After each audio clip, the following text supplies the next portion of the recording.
It's gonna be good. It's gonna be great. It's gonna be better. I can't wait. Making my move. Live for the day. Sing like a bird. Fly like a plane. Come spill with me, Jenny D.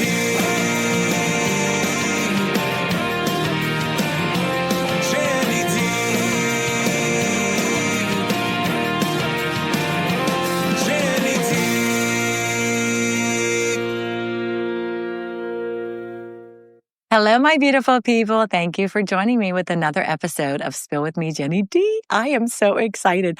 I am actually at a podcast studio. I am at the studio at Enterprise Marketing Group. Ryan's back there doing all the good stuff that he knows how to do, which I wish I knew how to do.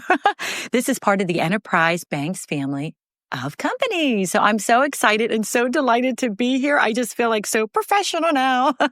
Very legit. It's so legit, right? I have my guest here. This is Molly Sweet. Molly Sweet is the development director of the Susan G. Komen Foundation, Breast Cancer Foundation in Western PA. That's correct. And mouthful. Good job. It is a mouthful, right? And I actually met Molly. This was 2 weeks ago. Yeah, just a few. It was just a few weeks ago. We were at the Rosé all day, which I love Rosé. wonderful philanthropic event. That's annual. Tell us, because I wasn't sure about, so Rachel Lee Lassick has actually told me to come there. So I'm so glad I came because I met so many amazing people and what they're doing to raising funds, for breast cancer. Will you tell us a little bit about what were they doing there? When I walked in, I was kind of like, wait, what's going on? So it's actually an independent fundraiser that Rachel Lee herself does every year. And then she switches the benefactor depending on what the spirit moves her. Last year, it was us. It was Susan G. Komen. This year, it was the Osterich and Lee Labs, which are wonderful researchers here in Pittsburgh. And they also happen to be Komen scholars. So, of course, I was there to support their labs, which do incredible work here. I'm excited because they're here. And what they were saying about, just like our hospitals and the research labs that we have here, right. We are state of the art. A lot of people want to know often when you have a national organization, where does the money go? How much stays local? And it's pretty easy here in Pittsburgh to say quite a bit because Susan G. Komen and Pittsburgh has had a funding hand in 29 out of 30 FDA-approved therapeutics and drugs on the market for breast cancer of all types. And there are many types. Right. So it's amazing that, I'm, so thankful that they're here because, October is Breast Cancer Awareness. That's right. I should have started with that. Happy Breast Cancer Awareness Month. Yes, Happy Breast Cancer Awareness Month. But now Molly, when you see her on the YouTube channel, you will see she has my signature hot pink on. And I'm actually wearing the light pink today. But she looks so beautiful with her everything matchy-matchy. But, I feel like, every month should be Breast Cancer Awareness Month. We really need to talk about it and, early detection. It cannot be underscored enough. And sadly, more and more so. Right. There was a 10-year study that was done by the American Cancer Society, which incidentally does all of the studies for all cancer states. Okay. That's where we get our statistics from. And it was a 10-year study on diagnosis age. And I had to read the findings twice, as that it said more women in the past 10 years have been diagnosed under the age of 50 than over, which is an incredible shift. And I am seeing that in the market. Anecdotally, many women, 2 women that spoke at my walk are both in their 30s. One was metastatic and one is between stage 1 and 3. So knowing you're normal and making sure you know your history and there's a lot to know. So that's what we'll talk about. Right. And that's, and that's the one thing that we were talking about when we were talking on the phone a couple of days ago. We were both saying, you have to be your own advocate sometimes. You may say, I'm too young. I don't need to get a screening. But if you... And your doctor might say that too. Right. And you may feel something's off. Listen to your tummy, as my grandmother would say, that your intuition is always right. And usually if you feel something's off, my experience has been that That's true. It's so true. So I'm so professional. I actually have some questions here great. for my guest, Molly. Okay. So first of all, what first inspired you to get involved with the Susan G. Komen Foundation? Oh, how did I become involved? Yes. Well, actually, I was very happy to say they found me. Oh, okay. Post-pandemic, about, 4.5 years ago now, they were rebuilding. They consolidated from an affiliate model, which means, about 45 years ago, they started Susan G. Komen as an idea in Dallas, Texas. Really? 1982. Oh my gosh.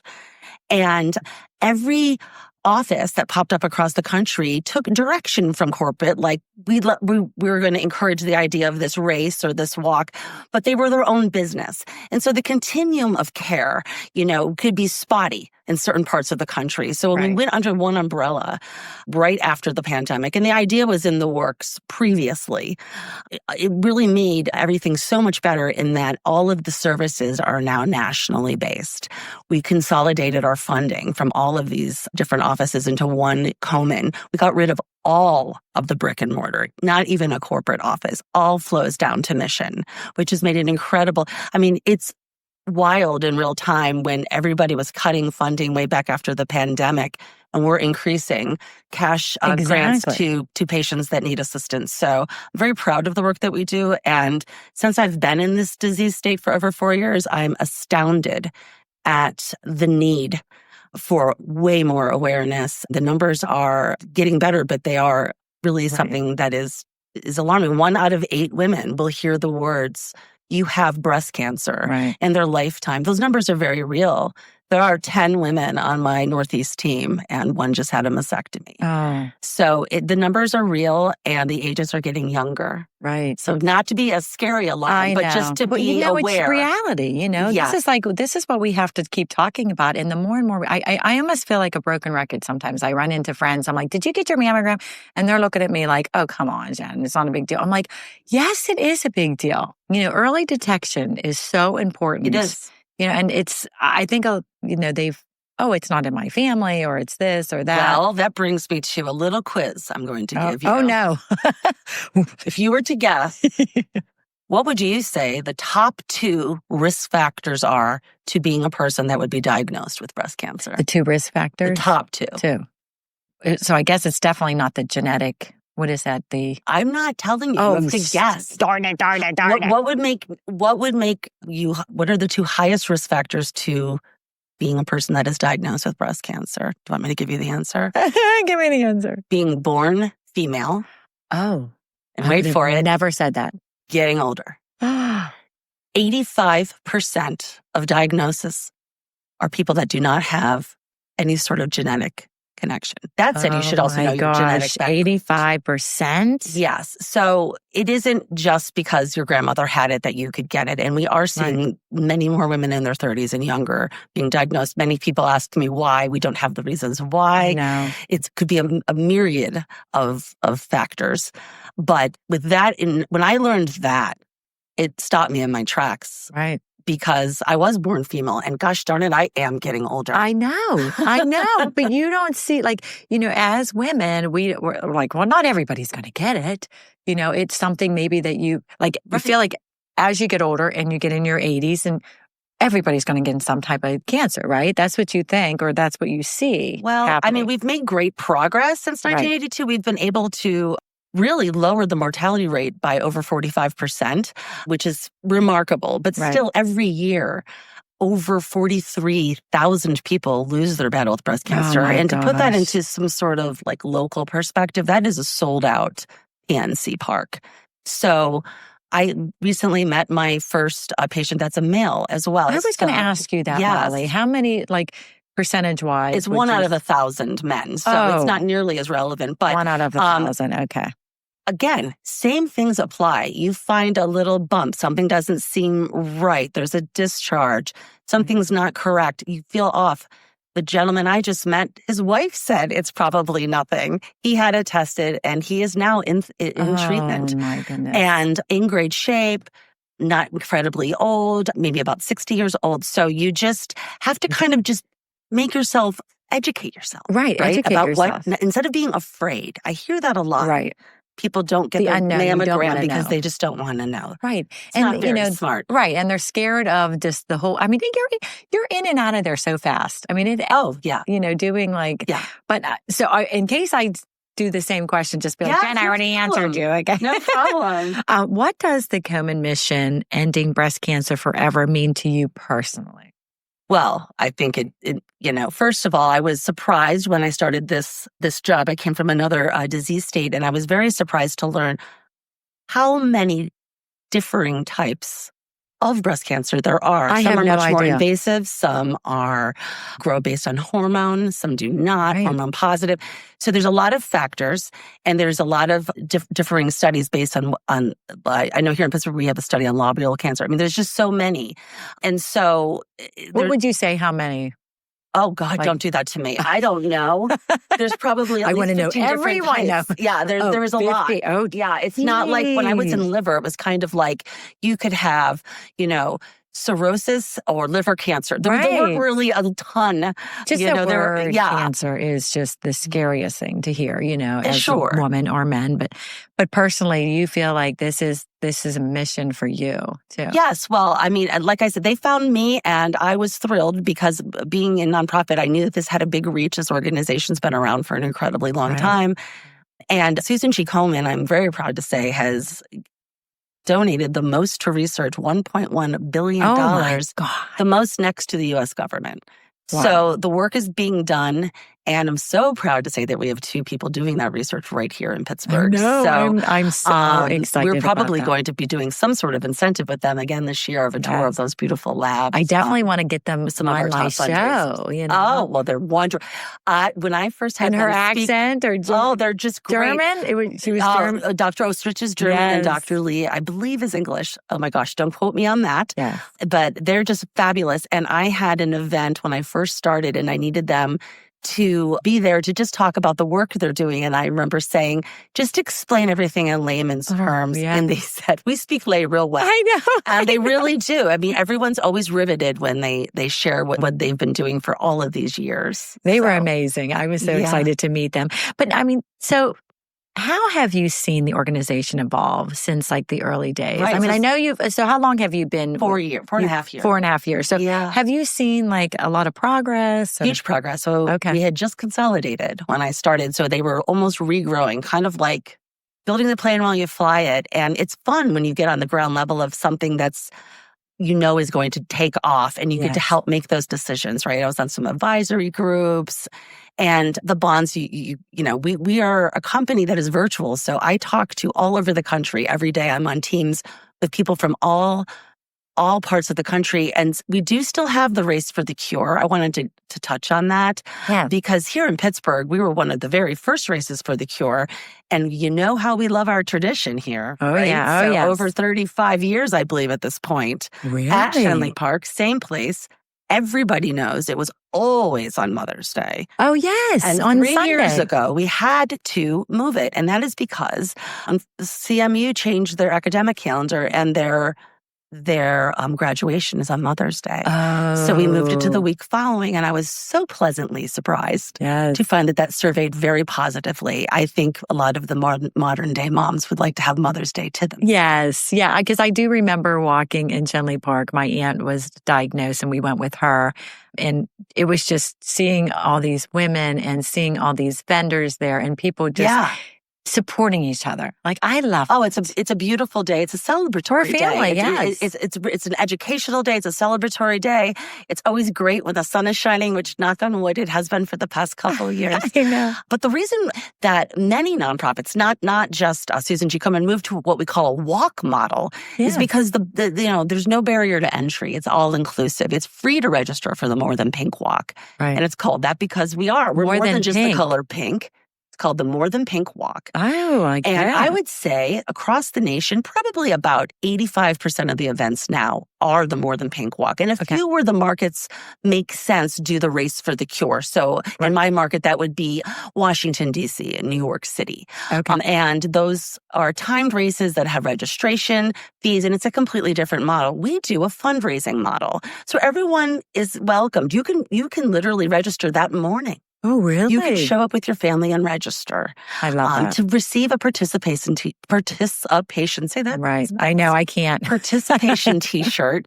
We just ask folks to fundraise $100 and then we mail it to them. There isn't even a line to get the shirt. Of course, They make if you it so are a registered convenient. survivor, you receive your survivor shirt For free, yes. at no additional cost, and it is mailed to you as well. But if you fundraise, you get the other shirt too. Yes. And I love it because now we have whole entire generations of families that go because there aren't registration fees, and we're able to make it a real educational event as well as entertaining and fun and interactive. And with it now not being on Mother's Day, we did hear from all of our sponsors that more engagement after the walk, because the walk is just 2 miles around Shenley Park. It's not a very long walk. And if it's a beautiful day, a lot of people like to stay and engage more. I know. And I just, right here, like when you say educating, I feel like you're educating me so much and the listeners and viewers because, Susan G. Komen, now I should know this because my sorority, we were Zetas. Oh, so Susan G. Komen was your our philanthropist. Yes. Yeah. And so when I should know so Susan G. Komen is the one that started this. She was a woman that was diagnosed? Oh, Susie Komen, it was actually started by her sister, Okay. Nancy Drinker. Okay. And there's a book called Promise Me, and it's about the beginning of Susan G. Komen. And essentially, Susie was dying of breast cancer, and she said to her sister, promise me that you start a foundation that will help eradicate this from the earth. And that wasn't that long ago. That was in the 80s. I want to say 1982. I'm sorry, Komen. I should know that. And it's hard to get the dates. And then from there, Komen was born, and there are many other, and I always want to say this too, there are so many other breast cancer organizations, and they are all needed. Yes. There are small, more micro ones right here in Pittsburgh, Glimmer of Hope, that does everything localized. Very, very, very important. Right. There are all types, research ones that are just for research. So it's never a competition for me. We all have a lot of work to do, as that we still lose 43,000 people a year. Right. I will say this, it was 44,000 when I started. So. Okay. All right. We're decreasing. We got this. Yes. We got this. Yeah, we're going in the right direction I for love sure. That. Yes. So what moment or story has stayed with you most from the time working breast cancer survivors and families? Well, you can imagine meeting. What moment or story that really touched you and just kind of... I think anytime I meet a survivor, everyone's story is unique. I do find it very moving. 2 people that pop into mind right now are the ladies that spoke at our More Than Pink walk last year. And they're both in their 30s, and they have had a very dramatic experience. And what really resonated with me was that advocacy for oneself. When you know better and no one is listening to you, this is something that we color code and make pink and cute, but women need to... They need each other. No, we need to stand up for ourselves and for our health. Right. And we need to insist on testing when we need it. And we need to listen to our gut. And mostly, women need to not put themselves last on the list. Please, you're preaching to the choir. I know. I finally feel like I'm realizing in my 50s, early 50s, people, okay? I'm finally realizing oh, wait a minute. I need to do all this. January, I started a couple years ago. I said, you know what? It's mommy time. Mommy needs to get to the doctors, go see the dermatologist, get my and it's not a luxury schedule. To do these things. It's to check it off the box. Keep you around for everyone so you can keep doing everything else for them. Yes. Right? And for yourself. For years, I feel like in my 30s, I was raising, babies. So I really felt like I'd taken them to the pediatrician and just really putting myself on the back burner, which I don't That's very common. regret. We all did that. Right. Because I'm there's no way. But it's never too late to start. To start putting yourself on top of that list. It's like the airplane analogy. Yes. Give yourself the oxygen first so you can take care of others, right? Exactly. Oh, that was a good one, Molly. Yes, I love that analogy. I took my glasses off. Now I got to put them back on again. At least they're pink. I know, right? They match your sweater. Many people associate Komen with Race for the Cure. I think we just touched on this. We did just discuss. Yeah, we just discussed this, but the organization does so much more. So we did, Komen Patient Care Center 2025. Oh, right. I think you had So- asked me a question about what some of my favorite services are, because when you raise money, it's not just for research, right? Right. We have programs and other things. And my favorite of all of the programs, and there are many, is what we call the Patient Care Center.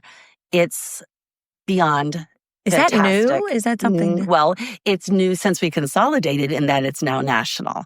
It used to be kind of in certain rural areas. So anyway, the Patient Care Center, the number is 1-877-GO Komen, Komen. You can call that number and ask them anything. We have Komen-trained navigators, we call them. I call them they're almost like social worker oncologist. And they like are guardian culturally trained. They are bilingual. They can help you find a doctor's appointment, a support group, financial assistance. We don't give amazing. We don't give women any longer a voucher to go get a mammogram at a place. We say, if you qualify, we're going to give you cash. Stage 1 for 1 through 3, upwards of $500, and stage 4, $750.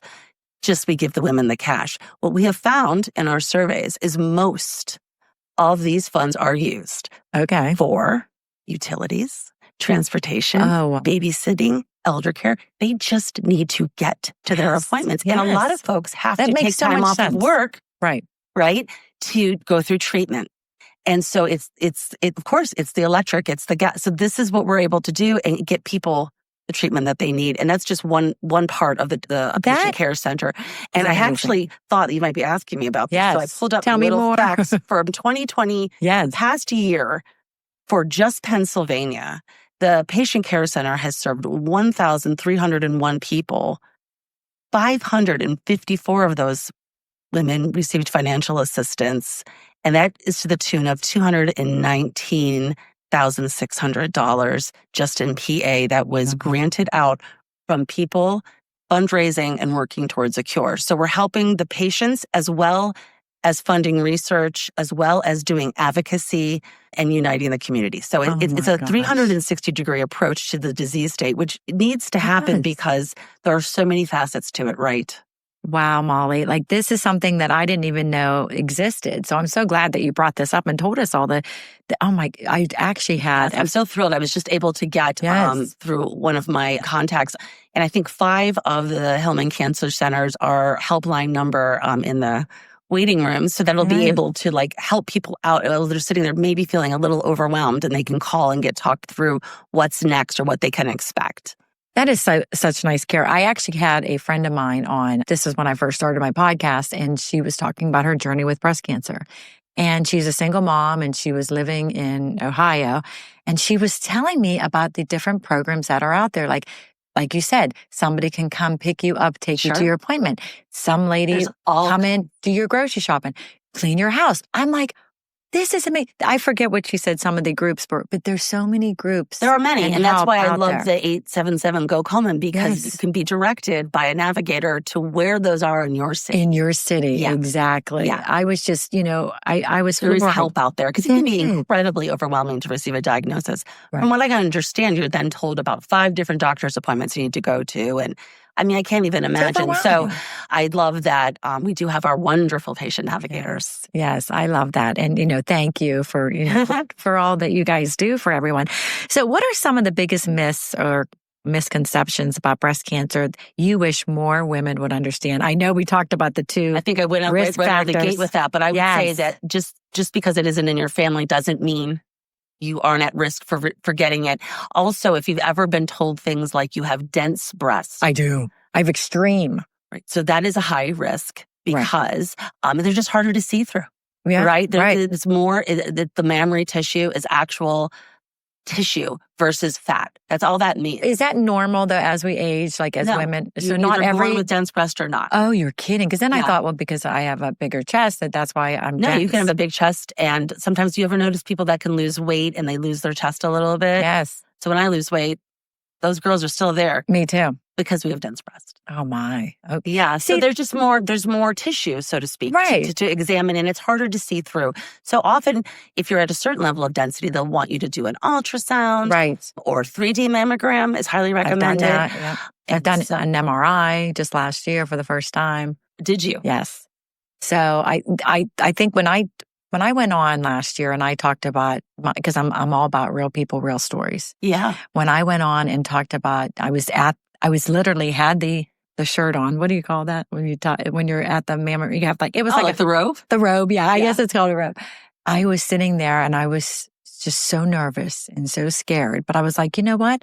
I am here to be real and authentic with my listeners and viewers. You were nervous about what? Because they were looking, because I had to go back for more testing. Oh, because they saw something. Yes, they saw a mass. That brings me to another thing. So they said they saw a mass. When you hear mass. Oh my goodness, I didn't know that. Jen. Yes, I was like, okay, that's it. You know, I got breast cancer. Like I already in my head, you know, as a woman, you're like, they saw a mass.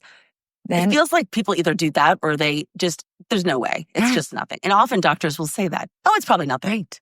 But I don't take any chances. Be very worried. Right. So I started going when I was 38. I'm 53 now. But because my aunt on my mom's side and my aunt on my dad's side had breast cancer, and my cousin just had it a couple of years ago. So I was going every year from 38. That's great. Then they started doing every 6 months because they saw calcifications and the dents. Well, that's wonderful. Right. That's what you should These are things I was learning. I didn't even know. I never know the word calcifications, you know. Right. I didn't even know what that was. But I think by me going on there and say, hey guys, you know, I'm back. I got my mammogram last week. I'm back for more testing. I think that women, friends of mine, they all were like, oh my gosh, seeing that scare that I had. And I did get my MRI, which everything was good. I did get my MRI. But I think that triggered people to say, oh my gosh, we know Jen, she had something, you know what I mean? It just kind of made them feel like, wow. So I do know what you mean. And it's something that, again, this isn't like, oh, you're bad if you don't do it. It's more like do it because you deserve it. And also don't be afraid because, again, early detection, there's so many incredible therapeutics and things that we can do. But it is scary. And we love you. We need to talk about it more. Yes. Because it's, every time I get my mammogram, yes, I do. I post it. Right. Not the actual mammogram. And aren't you nervous? In my robe and the whole thing, because, obviously I'm very passionate about what I do. Right. But I call it my annual smashing day. Oh yeah. The smash. When you try to explain it to someone, listen, it's because it's making a pancake. It is. It's making a pancake. They got to smooth it out, but it's literally stand still for 3 seconds. You're done. At first I was like, because we're very sensitive, as women, our breasts are sensitive, certain times of the year, hormones, whatever.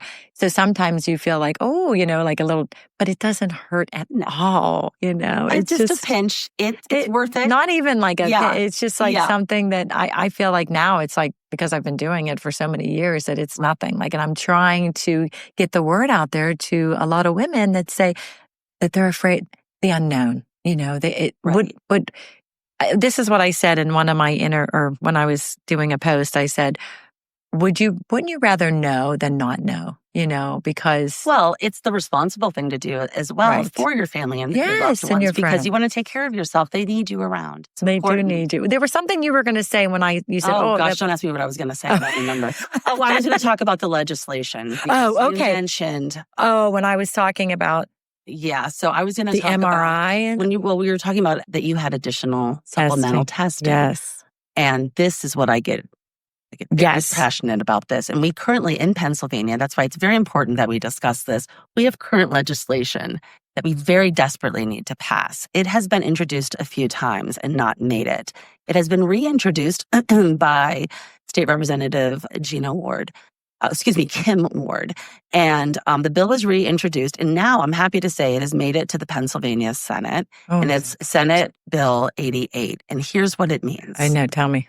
Okay. So right now in Pennsylvania and across the whole country, mammograms are covered by insurance. Your first mammogram at a certain age is covered. Let's say, what happened to you, you get that mammogram and they see a little something. Mm-hmm. And you have to have, like you said, an MRI or an ultrasound or just a supplemental test. Currently in Pennsylvania, whether you have insurance or not, that is not covered. That is out of pocket. So right out of the gate, those tests start at about $1,000 and go up to $5,000. You probably paid out of pocket. Especially the MRI, yeah. Correct. So the supplemental bill, you cannot be diagnosed with breast cancer without 2 tests. So right now, we only cover the initial mammogram in Pennsylvania. So most women, as we just covered, put themselves last on the list, and most certainly are going to have a couple extra $1,000 laying around for something that might be nothing. And so they're being diagnosed later, and we're having a higher mortality rate. Right. I started talking about this 2 years ago, and at that time, only 17 states had passed it. Now we're at, yesterday I checked, 31. Oh my gosh. We haven't done it. We need to do it. We're not one of them. Okay, so we're not? No, that's what I'm saying. This is the legislation. So there's 31 states that have passed this. And we have not. We need to. Senate Bill 88. What can people do? What can we do? Call your state senators. Reach out to them and tell them that you want Senate Bill 88 to be passed into legislation for Pennsylvania. Oh my gosh. I'm so glad you talked about this. I didn't even know because this is so important. I know. I was on a show last year and I had to get all learned up from the advocacy team. I was like, okay, let's start with, so Governor Shapiro, I learned this. Here's what I learned, everybody. I know. I'm like, tell me. They said, well, Act 1. I'm like, what does that mean? Because Governor Shapiro's first act in office was passing the breast cancer legislation. Great. Yay. We need this next part for it to really be a benefit to live in Pennsylvania and be able to get this testing done through our insurance. Doesn't mean there won't be copays and things like that, but right now it's not covered at all. Right. And that is very, very, very restrictive for a lot of people.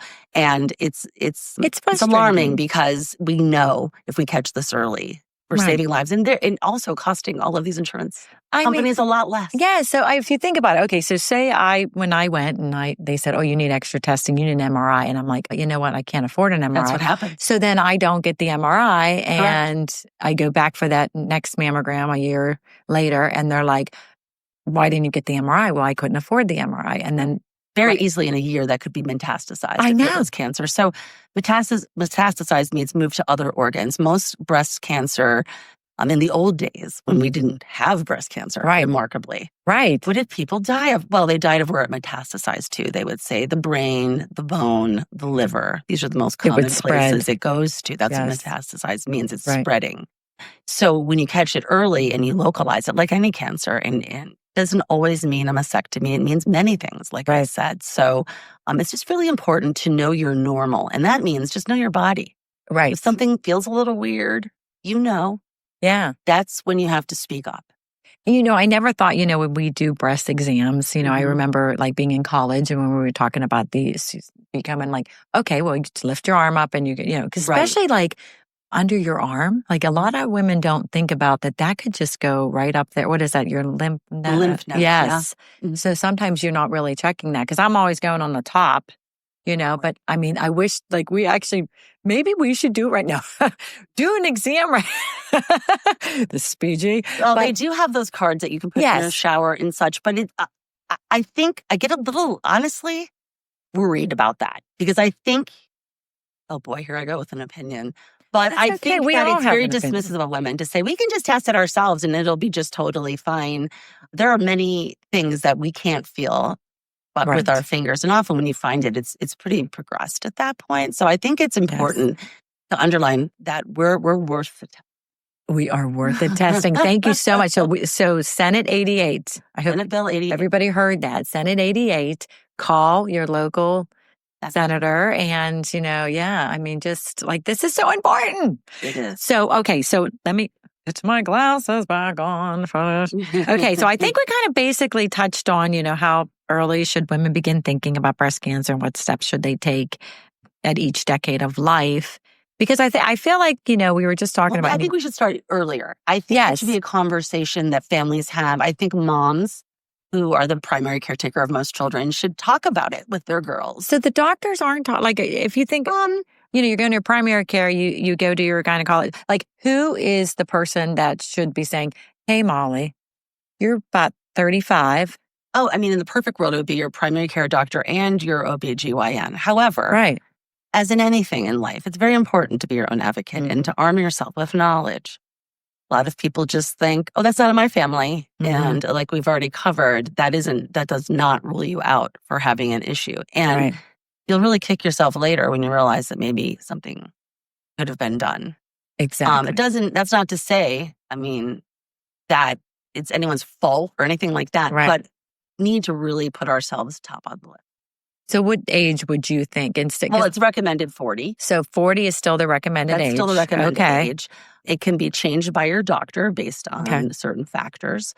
Every woman should talk about all of these things with their doctor every year. Anything that they have any concerns about, they should not be shy. I think a lot of times women feel like they need to be polite.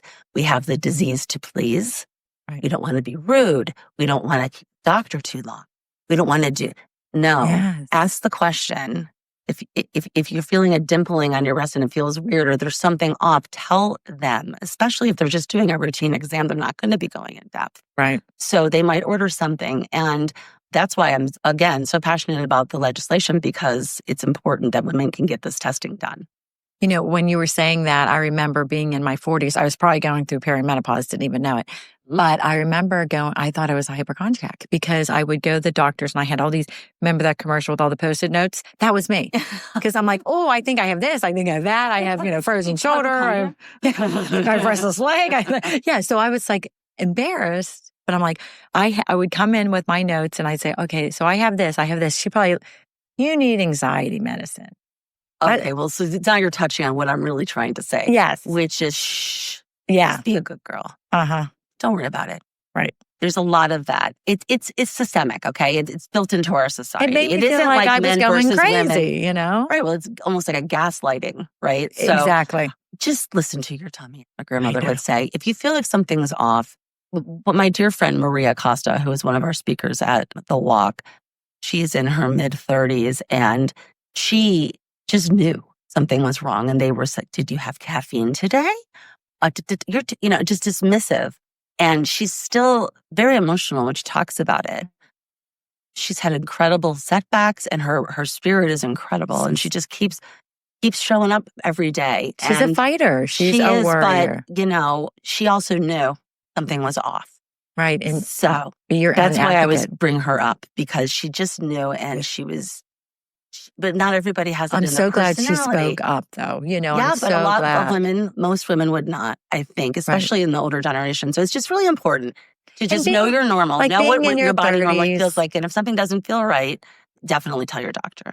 Yes. And, I even said this too, I just changed doctors this year. You can change doctors. Like if you're, if you're not getting again, the disease to please, we don't want to hurt his feelings or her feelings. Right. Well, maybe you've outgrown that doctor. Right. Or they're not listening. Refresh. They're not listening to what you want, what you're saying. So, I think that's also women. New eyes. They look at things differently. Exactly. They might approach things differently. Right. You just do what feels right for you. And mostly just don't not do anything for yourself. I know. Right? I know. It's so true. Was that a double negative? Well, yeah. That's a little double negative, but yeah. I know. Don't not. Don't not. So I wanted to get into real quick. I know we're going to be running out of time. We can talk forever about this because you and I are both big advocates for breast cancer awareness. And we are just, and I am so happy that you're here today because, when I met you a couple weeks ago, I just knew that, Molly Sweet, she's so sweet. She is, she has that smile, that personality that you want to get to know her, and finding that she's like taking the charge here for our Western PA. I am just so thrilled that I know you. Oh, well, thank you. I love what I do. I feel that, it's so important, and I love spreading awareness, and I would be remiss if we're running out of time to not mention. Yeah, I was going to say, talk about the book. Opened the website. Oh, yes. For the 2026 Pittsburgh More Than Pink Walk. It is Sunday, May 17th. Okay, Sunday, May 17th. As I've already mentioned, it is free to register a team or an individual. All you have to do is go to Komen, KOMEN.org. /Pittsburgh Walk. Pittsburgh spelled out or PGH? Spelled out. Okay. Pittsburgh Walk, all one word. And registration, like I also mentioned, is open all the way until walk day. So please get registered. If you register a team, I'll be notified. You'll hear from me, welcoming you aboard and helping you get on your fundraising journey. We are anticipating over 3,500 people this year. and it's grown more every year. So I want to go and be with you. Please come. It's such a wonderful day, and it's such a celebratory day for our survivors. We have this incredible part of the event where everyone comes from Hope Village. All of the survivors come down from Hope Village, which is their tent, because this is all in honor of them. And they come down a procession. It's called the Pathway of Hope. And it goes all the way down to the stage in like a sea of pink to start the program before the walk kicks off. Oh my gosh. Pathway of Hope. Our presenting media sponsors are WTAE and Angie Stockey and Michelle Wright have been the MCs forever. I think that they could tell me, but it's got to be over 20 years. Yes. I think more. I had him on a couple months ago. He's a doll. He's so great. Yeah. He really is. Very nice person. And I love how our Pittsburgh roots and everybody they come together. It's such a great, we love our traditions, right? We do. And so I said, there's one thing we can't do is we can't get rid of that tradition, okay? We can't. I know. It's so true. Yeah. So it's wonderful. We've been growing the sponsorship. Every year we have more and more tents. I'm in charge of that as well. So anyone that would like to sponsor our event, I'd like to, I don't even like to send the sponsorship package. I like to create what matches for that corporation person. So I like that. I'm loving growing it, getting it bigger. We've got some iconic Pittsburgh businesses involved now. And so I'm always available to talk about anything that has to do with the walk. Well, sponsorships, Molly, would they go on to Komen.org/Pittsburgh Walk register? Like, would they go on that? Yes, there is information on the website for the walk about sponsorship, but essentially it just tells you to contact me. Okay. And I'm Molly Sweet. We're going to put her cell number. No.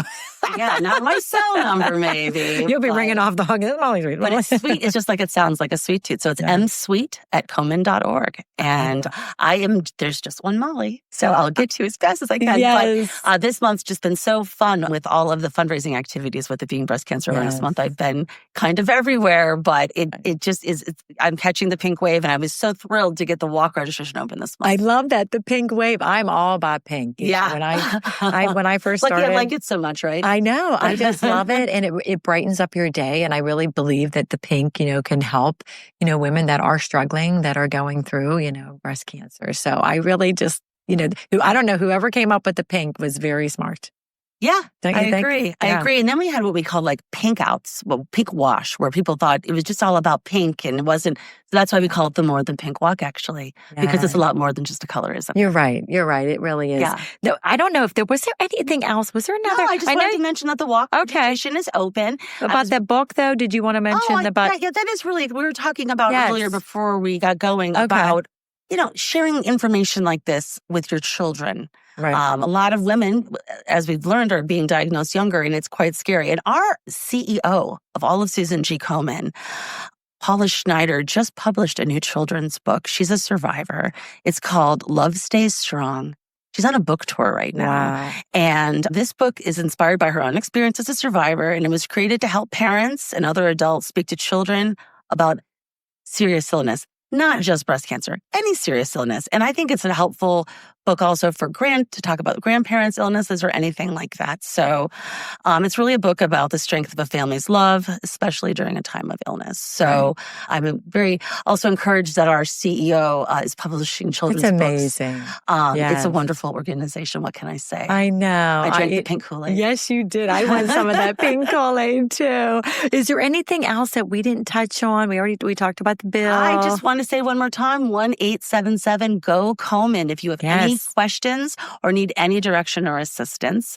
And I just cannot thank you enough for including me as one of your guests. And I'm so happy we met. I know. I'll tell you what, Molly, I could have you on every day to talk about this because, the more we talk about it and we try to advocate for, some, like you said, some women that don't, maybe can't afford it or maybe just don't. Or haven't even thought about it. It isn't even something that has been on the radar to the level it is now. And it's really something that wasn't discussed openly. It was very hush-hush, things like that. When I do presentations at corporations that have men and women in the room, I just ask who's ever been affected by breast cancer. And when every single hand goes up, all of the ice is broken. Yes. So yes, it affects everyone. It affects everyone. You might know That's a why I say it friend takes or all neighbor. of us, Yes, it does. touches all of us. It takes a team. It takes, a community to really band together. And I love that. And just, finding, I love where we live, we're very blessed. We're very blessed. We are very Pittsburgh blessed is to be in that's two of our scholars were saying that they just love the collaboration in Pittsburgh, the different health networks working together for a common goal. It's very inspiring. Yes. To live here for sure. We're very fortunate. We are going to find that cure. We are. Then I'll find a new job. Yes. It was so great having you, Molly. Molly, sweet. And I just want to thank, the studio at the Enterprise and Marketing Group and Ryan behind the camera. Thank you, Ryan. Thanks, Ryan. And it's also the part of the Enterprise Bank's family of companies. Thank you so much for having us here. Come to the club. Yes, it's fabulous here. Thank you so much. And this was another episode of Spill with Me, Jenny D. Yay. Take care. Come spill with me.